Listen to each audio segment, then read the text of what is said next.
It's always a double-edged sword. Invariably, yes, about 80% of what we do produce here are exported.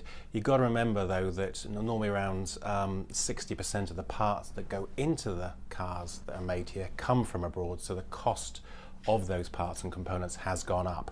So it's not necessarily, a lower pound doesn't necessarily give you a clear win in terms of export competitiveness.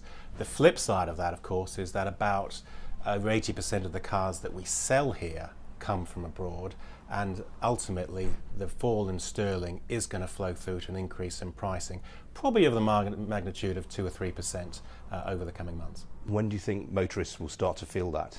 I think we will see increasing prices certainly in the first quarter. What happens after that, after the past year, is forecast is a really dangerous game.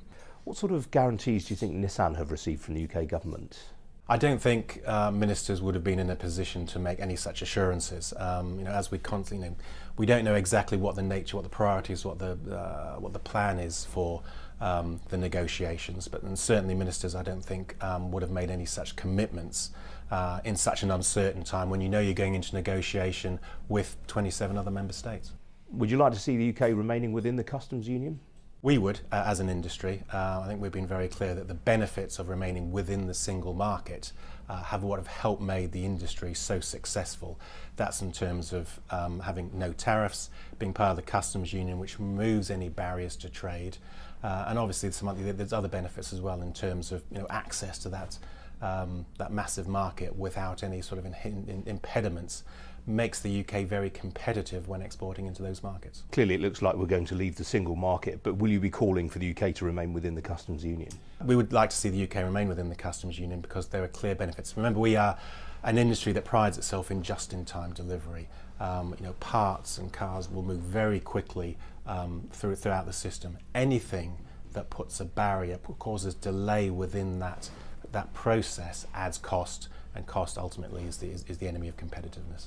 Earlier this week, Donald Trump made some comments on Twitter about General Motors, and just hours later Ford announced it was no longer going ahead with a new plant in Mexico. Do you worry about the Americans becoming more protectionist?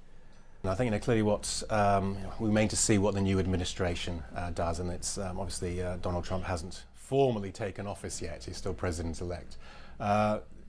As an industry, we're very much in favour of free trade. We were very keen to see the development of TTIP, for instance, because we saw that as having an absolute benefit for both UK and American manufacturers in promoting free trade. So anything that inhibits free trade, I think we would see as potentially dangerous for the industry. But I think it's too early to draw too many conclusions from other appointments or Twitter remarks.